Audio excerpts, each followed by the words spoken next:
This is my first competing responses video. I'm going to watch the training on how to do the competing responses. I am going to describe and model the competing responses. The competing response for when you know you're about to say and is a 3-second pause. For example, instead of saying, I'm going to go to the store to get eggs, cheese, and steak, you would say, I'm going to go to the store to get eggs, cheese, and steak. The competing response for saying so would involve you restarting the sentence and saying it again without saying so. For example, instead of saying, so, do you think you could, you would stop, start again, and say, do you think you could, and continue on your sentence. I have my restart sign and my quiet for 3 seconds sign on the other side of my computer. I have my checklist.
There are a few things I've accomplished that my younger self would be proud of.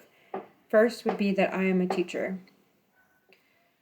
I never really knew what I wanted to be when I was younger, but when I left high school, I knew that I needed to go and be a teacher for other kids that I never had when I was little, and I knew that I needed to prove people wrong. Oftentimes, when you're little and you grow up, you think the whole time that you're going to be a teacher, but my case was a little different. I didn't have many teachers that believed in me or empowered me in that sense, and I knew that I needed to be the difference that I should have had when I was little. The second thing would be buying my own house by the time I was 25. That was also a goal that I set for myself and I achieved, but being able to have my own home has been a dream come true, and also being able to decorate it myself was also fun.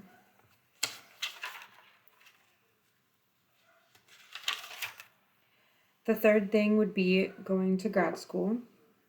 I was supposed to start after college graduation, but I shattered my ankle 11 days after I walked for college graduation. Then COVID hit, and then time just passed, and it never felt like the correct time to go. I finally pushed myself to at least apply, and now here I am, one step closer to opening my own clinic. The fourth thing would be that I'm getting married. I always wanted to be a wife and start a family, and I am 1 month away from achieving that. The last accomplishment would be how strong I am in my faith. I know that that would make my younger self really happy. I was rebaptized within the last couple of months, and I'm a big volunteer in my church. I also go to small groups and I help my fiance, who is a young adults pastor. But overall, I do think my younger self would be proud of me. But there are a few things that I still want to achieve that I have not yet. But I'm confident I will do them. Like be a mother, start my own clinic, maybe start some other kind of business for my family. And I know that my younger self would also be proud of the fact that I am working on myself because of things that little me had to go through growing up. I know that would make her happy to see that I'm taking charge of that. She would be happy to see that my relationship with my dad is better.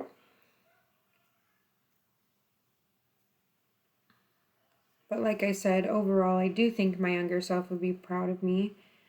I'm continuing to grow and continuing to push forward and heal my little inner me and do things now that bring me joy and that I necessarily wasn't able to do back then, or do them in my own way that bring me joy as well.